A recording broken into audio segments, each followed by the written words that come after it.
Amazing. I'm excited to chat with you because the Monk movie is just exceptional. I really feel like the work you did on Mr. Monk's last case brings so much heart, and I think that's what they describe Trudy as, sort of his conscience, I should say. Is Mhm. that how they really thought you should embody her? Yeah, I think they just feel like she's the heart of the movie. That's really, how they feel because he ultimately is driven by her and his love for Trudy and, just that deep, deep soulmate experience that he has of her. Is that what also drew you back to the film because they had written such a beautiful arc for her throughout the film? Yeah, I mean, I always loved playing Trudy, and I just love Tony Shalhoub and Randy Zisk and Andy Brackman, and just the whole team are just lovely people. They're wonderful to be around. They're wonderful professionals, great at what they do, but also just lovely people. So I don't really have any time for anybody that isn't, wonderful and pleasant these days. So that was certainly a draw. I probably would have said yes to whatever they brought me because I like them so much. What was it like then for you to put the dress back on and the beautiful pearl necklace and be Trudy again? It was so much fun, so much fun. She's just, she's so genuine and she's so earthy, even though she's a ghost. She's just so, yeah, she's all heart, so there's all that heart connection. And it's really wonderful to just be, living in that for those, whatever it took, few weeks to make the movie. Certainly the last scene has to be my favorite, where you're officially solidifying Monk on this earth, in this earthly plane, Yeah. for a little while longer, or a lot while longer, hopefully. Um, and I'm sort of hoping the dog, maybe Trudy, like he changes the name to Trudy, just so that it carries on his love for her a little longer. But yeah, regardless, certainly that scene at the end was my absolute favorite. But also the one where she's initially telling him to step away from the window Mhm, is mhm. sort of a touching moment as well. Do you have a particular moment from revisiting for Monk's last case that you really love, where Trudy was a part of him? Well, I mean, I love all this. I love the scenes that you mentioned. They're great. I have to say, I really love when he's having that scene with Hector, um, in the therapist office, and Hector says, "Is Trudy here now?" And he's like, "No." There's something about that just, I don't know. I find that one particularly moving because of the way there's Trudy and Adrian are so connected in that moment, and he's so kind of living this lie, and he's even willing to lie to his longtime therapist and friend, and try to deceive him. And then that sweetness of what comes out in the from Hector's character, what comes out there is, I just think there's just so much sweetness and depth there to me in that scene as well. What do you think it is about Trudy's relationship with Monk that still lingers in his heart so viscerally, though? I mean, I think she truly is his soulmate, and I think that it was a great love affair that was cut short. And I think kind of drove him a little nuts, and he can't let it go. He can't. And I think also there is just that, just the memory of the history that they had, which hasn't been allowed to uh, progress as he's progressed. And so um, I also like it that they decided to just um, you know, use both of us at our ages that we are now. So that I like that in the sense that, you know, that means that Adrian is imagining, her imagining Trudy is aging with him. And I think that there's something really sweet about that too. And that, in his mind, she's just been there all the time, and she's very real and alive and human, to him. So he doesn't just hold on to her at, 30 or whatever, he's really, she's kind of grown with him. And I think that that's part of why he can't let her go, because she's still very alive to him.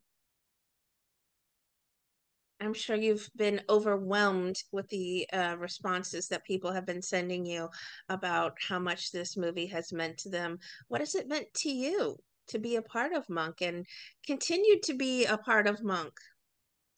I think it's just always amazing to be doing a show that becomes, kind of a fan favorite, where people just fall in love with these characters. They fall in love with the arc of the show and the quirkiness of Monk, and how he, his special kind of incredible ability to decipher and discover these, solve these cases, and that he has this deep love in his heart for Trudy and Trudy's daughter. And that I think that there's just, there's nothing better than being on shows that kind of become kind of iconic in the way that, Monk has, and The Office has, obviously, and Jan, and those characters, The which are bold so type. diametrically opposite. And the bold The type, bold yeah. type. Well, I don't know that the bold type has quite become iconic yet, but I think it's certainly on its way. You know what I mean? I mean, I think that Monk and The Office have been around longer, so that I think The Bold Type is an excellent show, and I think it's definitely got an incredible following. And I think it does really similarly to, I think Monk really has done great things for people, in the sense that it kind of shines a light on this OCD,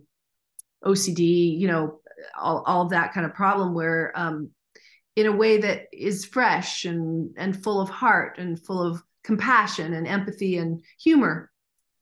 And I think that The Bold Type has a lot of incredible ability to do that too. And I've heard from many people that it has done great things for them, and inspired them, and changed the way they've thought about things.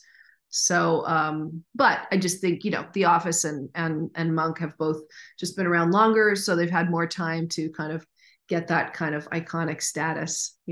But The Bold Type's on its way.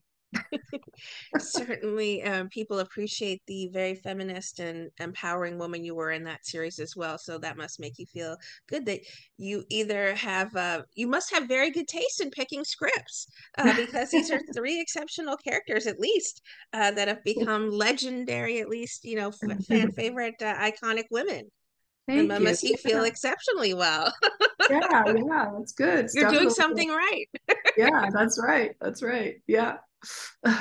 You're also in this insanely incredible one woman film, Golden Vanity, that's just on the awards campaign circuit these days. And you've been playing it here at the Cine Lounge Sunset in Los Angeles. That What was starts today. Yeah. The Yes, Cineland I starts was just today. gonna say, Yeah. Just for 7 days though, but 21 showings. So there's a lot of options. So people have a lot of options to come and see it. And hopefully they will do that if they're in LA, or they have friends in LA that they want to share it with. it's just exceptional for people who haven't had a chance to know what it's about. It's about an unhinged stage crash at an award show, but with a faded movie star that barricades herself into her mansion to record her life story before it's too late.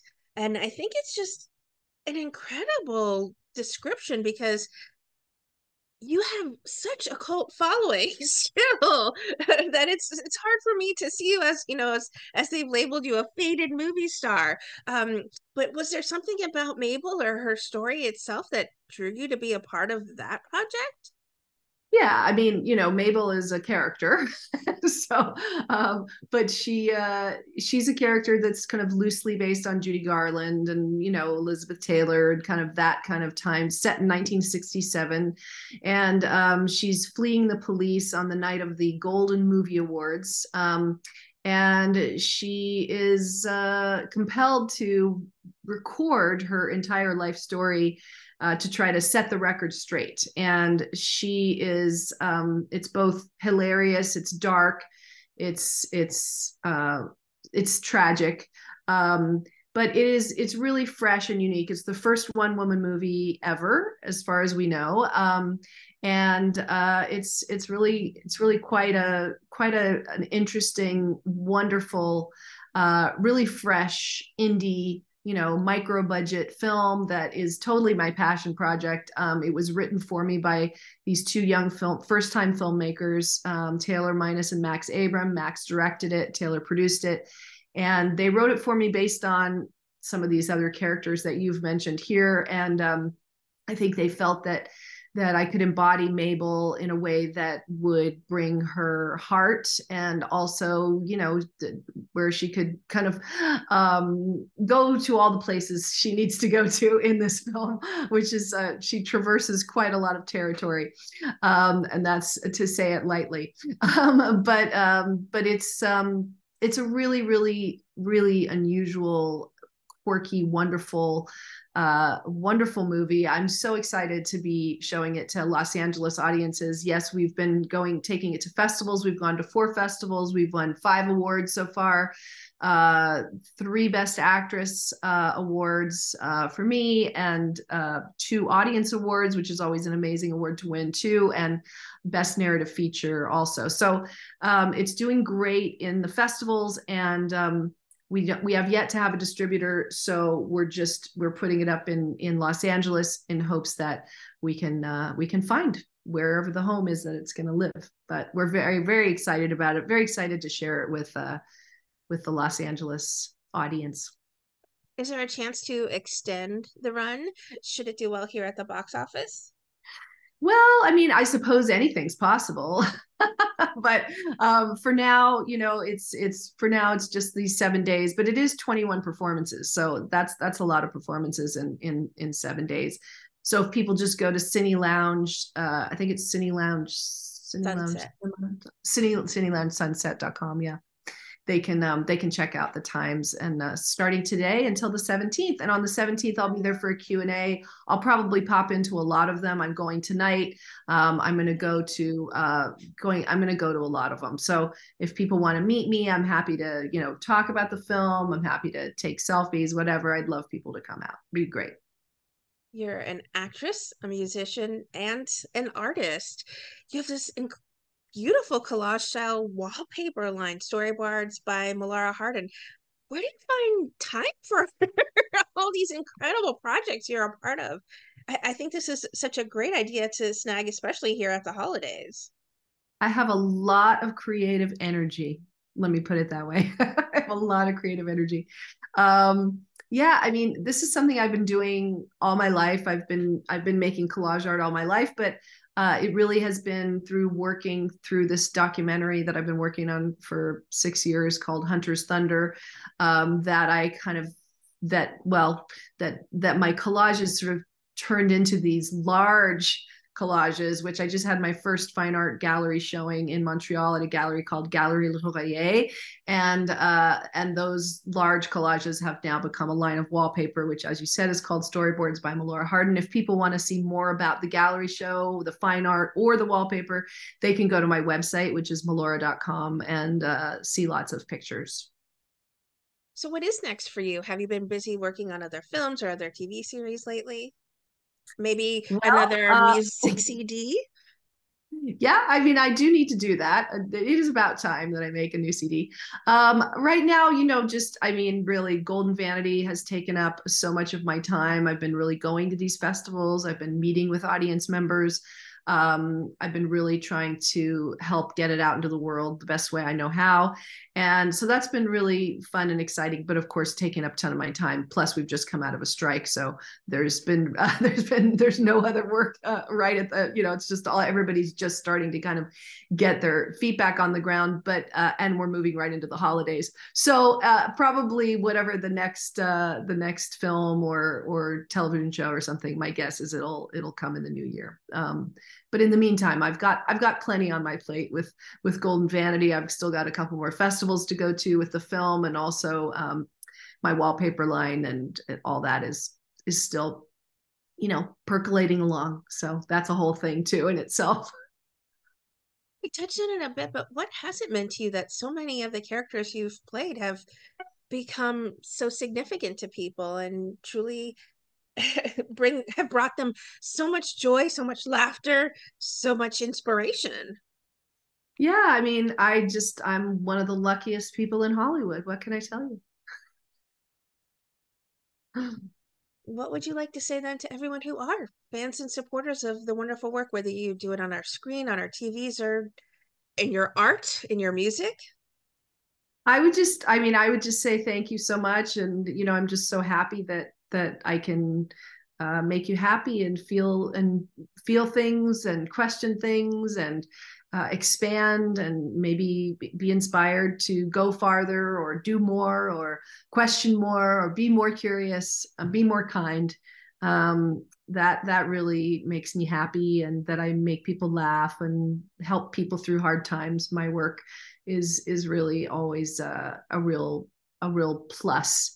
It's wonderful to make entertainment. It's wonderful to make beautiful things, and when you get the extra added layer of making things that make people feel good and make people feel like they have inspiration or they have a little boost to go on or do better or make more of themselves in their lives and be kinder and more loving to their fellow man and woman, then yeah, I mean, that's pretty good stuff. So I would just say thank you to anybody that, that finds any of my work to be an addition to their life. That's a wonderful, wonderful thing, and makes me so happy. If you're in LA and you are one of those fans, please come and see Golden Vanity, because I really don't like, I feel like my job is to give out my work and my that's really what I'm here to do, I think, is to create. This is a real creative gesture from me and the filmmakers, and that I'm really, really proud of. So yeah, any of my fans that happen to be in LA, if you really do love me and you love my work, if I have made you smile and I've made you laugh and I've made you cry and I've made you feel good, please come out. That would be my gift. It would be a gift to me to be able to give you the gift of Golden Vanity, but also a gift to me for you to show up for my film. I would really appreciate it. It would be amazing.